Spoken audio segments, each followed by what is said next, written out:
Welcome back, everyone. It's Charlie. Marvel just revealed they're introducing the Sentry in the MCU through the Thunderbolts movie, so I'll explain what's going on and how the origin of the MCU Sentry is connected to what Thunderbolt Ross is doing, the Weapons Plus program, the Super Soldier Serum, and the Thunderbolts team itself. Because most of them are super soldiers, like there's a lot of super soldier stuff going on in the Thunderbolts movie. So if you're brand new to the channel, be sure to subscribe to get all the videos. I'll do more Sentry videos, more Thunderbolts videos as we get more details and footage from the movie. But it's basically like the MCU introducing its version of Homelander. Someone who's totally crazy and nigh invulnerable with crazy levels of power. Big thank you to today's sponsor, Vessi Shoes, keeping my feet nice and comfortable. That's why they're my go-to at the gym, doing errands, going to the beach, when I'm pretending like I went on vacation, but secretly I'm still running around doing work. Seriously, I haven't been on a vacation in like 6 years. They're built for everyday life and perfect in all weather. They keep your feet warm and dry when it's cold and raining. They're waterproof, snowproof since we're heading into winter season. They're incredibly comfortable, breathable, they fit like a sock, they have sizes and styles for the entire family, and their grip is designed for all weather, so you can wear them whether you're out hiking in the woods, just doing errands, and they look great, so make them your go-to shoes. They're currently having a Black Friday sale, and they're giving away a pair of free socks of your choice for the first 100 people to purchase a pair of shoes. You can use my code EmergencyAwesome or the link they gave me, vessi.com/emergencyawesome. I'll put the link on screen here and down in the description below, so be sure to go check them out. The reason why we're talking about the Sentry is because you probably saw in your feeds this week that Marvel revealed they're casting an evil Superman character from the comics to be one of the villains of the Thunderbolts movie, if not the main villain. They're kind of doing that thing where they say that somebody is the main villain, but secretly somebody else is actually the villain. Like Thunderbolt Ross is really like the big antagonist of the MCU during Marvel Phase 5. Val is another good example, kind of an anti-hero, but also kind of one of the big antagonists of Marvel Phase 5. We got a couple teasers for what's going on with that during Black Panther Wakanda Forever with the Val, the Thunderbolt Ross Vibranium plot. We also learned that they just recast Harrison Ford in the MCU as Thunderbolt Ross and will turn him into Red Hulk during Captain America 4, which comes out right before the Thunderbolts movie. So all this stuff for the Thunderbolts, the Sentry, is meant to be connected. When you hear evil Superman in the MCU, there are a couple of main characters that come to mind, mostly Sentry and Hyperion. They're two completely different characters, completely different backstories. Hyperion isn't an Eternal like the ones we just saw in the Eternals movie with the same backstory as Superman from DC, like he was fired from his dying planet to planet Earth and uses crazy Eternals powers to become a more hardcore anti-Superman kind of character within the ranks of Marvel's heroes and villains in Squadron Supreme. Like that's his big team, his version of an anti-Justice League. Kind of like Marvel's version of the Boys 7 team.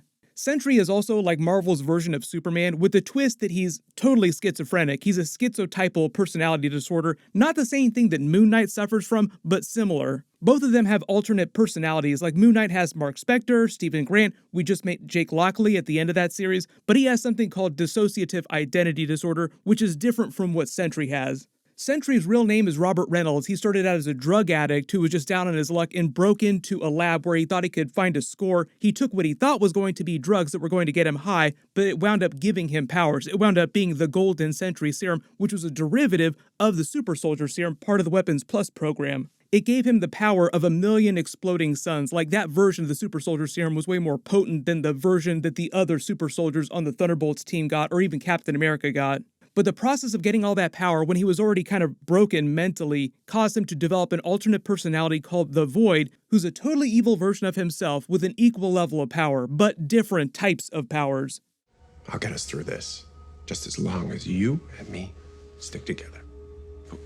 One love and a mommy and a daddy and a boo-hoo-hoo. So a lot of his backstory is similar to the backstory for Homelander and the other Boys superhero characters getting their powers from Compound V. Soldier Boy is a good example, like he's the first version of the Compound V superheroes that they created. Eventually they refined the formula like they did for the Sentry, and Homelander winds up getting a much more potent version of it, becoming nigh invulnerable, the most powerful person on planet Earth. But the whole pitch is that he's mentally very broken character. He's not mentally stable. So the whole idea is, what if Superman, but he's totally crazy, which is where you get to the Sentry in the MCU. You think you look strong?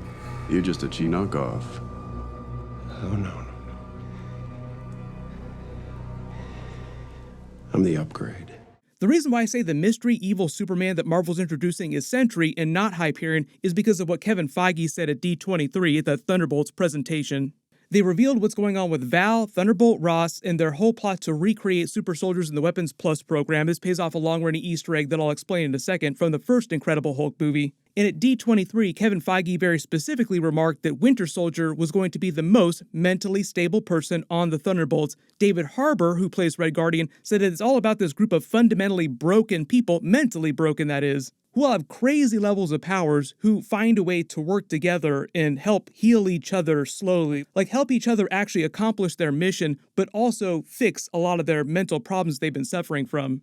And a lot of them just happen to be super soldiers, kind of like Sentry is. Technically, he's a super soldier, even though it's a slightly different version of the formula. Through Captain America 4 and the Thunderbolts movie, they're paying off this long-running Easter egg from the Incredible Hulk movie with the Weapons Plus program, which is meant to be Thunderbolt Ross's renamed version of the Super Soldier program. You're aware that we've got an infantry weapons development program. Well, in WW2, they initiated a sub-program for biotech force enhancement. Yeah, super soldier. And I dusted it off. Got him doing serious work again, bold work. So, for example, Wolverine comes from the Weapon X program, but X is a Roman numeral that stands for 10. He's the 10th version of the Weapons Plus program of them trying to recreate a super soldier using different means. All the members of the team here come from some iteration of the Weapons Plus program or some offshoot in the case of the Winter Soldier with Hydra's Winter Soldier program. Even though the Abomination wasn't with them on stage here, I think he'll also be involved in the plot in some way. He also got a version of that super soldier serum. Thunderbolt Ross's whole thing with continuing the Weapons Plus program during the Incredible Hulk movie and then into present day that he'll use to create more super soldiers, better weapons that he wants to use to defend the United States from other future threats like Thanos. The program that Bruce Banner was working on when he had his Gamma accident giving him his Hulk powers was secretly part of the Weapons Plus program. Thunderbolt Ross just tricked him into working on it, thinking that the program was meant for something else. And because he got his powers in the US military's lab, like all the equipment that he was using when he became the Hulk belonged to the US military, Thunderbolt Ross thinks of the Hulk as the property of the US government and intends on taking that power for himself to become Red Hulk. I've already done a much larger Red Hulk video explaining the actual process of how he became Red Hulk in the comics and how they're changing that for the movies, so I'll link that at the end of this and down in the description below. The reason why this is connected to the origin of the Sentry in the MCU is because Sentry also got his powers from a derivative of the Super Soldier Serum Weapons Plus program. In the comics, Sentry came from the same place Deadpool came from, called Department K, which was an offshoot of the Weapon X program, the Wolverine program, which itself was a further version of the Weapons Plus program. So the Sentry's origin is meant to be very similar to Homelander's origin. A lot of the other boys' characters, like Soldier Boy, started out as a dirtbag or were broken people mentally and just got god-tier powers. He's meant to be one of the most powerful characters in the Marvel Universe during World War Hulk, for example. There's a bit of World War Hulk plot that they're using for Captain America 4 in the Thunderbolts movie, it seems like. He was able to fight World Breaker Hulk to a standstill, with the fight just going on until they eventually wore each other out because neither one could kill each other. But even though they say he has the power of 1,000,000 exploding suns, his actual powers go way beyond Superman types of powers. He has molecule manipulation, super speed, flight, immortality, he can heal people, extreme regeneration, faster than Deadpool and Wolverine's regeneration, nigh invulnerability, telepathy, he can create force fields, shape-shifting, energy manipulation, weather manipulation. In the comics, the way they introduce his character is in a Rashomon kind of story where he just wakes up confused in present day, this kind of overweight middle-aged man, not really understanding what's going on, but slowly remembering who he is. He's Sentry, he has all these god-tier powers. Eventually he learns that in order to protect the world from his evil persona, the Void, he caused the entire world to forget about the Sentry, including himself.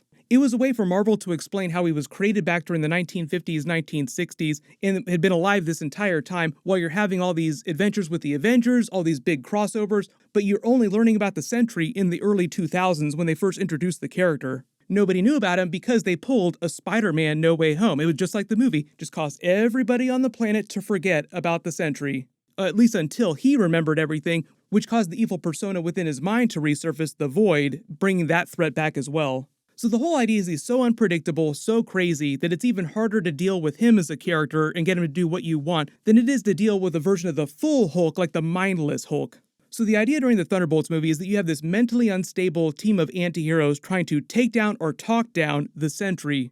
an insurmountable, nigh invulnerable, and totally crazy force. So part of the whole joke here, part of the pitch, is that they have zero chance against him, like there's no way that they'd be able to stop him, he's that powerful.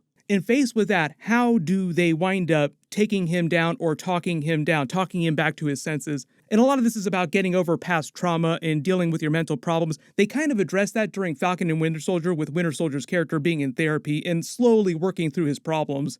So right now my early theory is they have to face the Sentry, there's no way they can beat him, and they won't beat him, they'll find a way to talk him back to his senses. The actors that they're supposedly looking at for the role right now are Ryan Gosling and Alexander Skarsgård. Either one would be great, I'm sure whoever they find will be a lot of fun.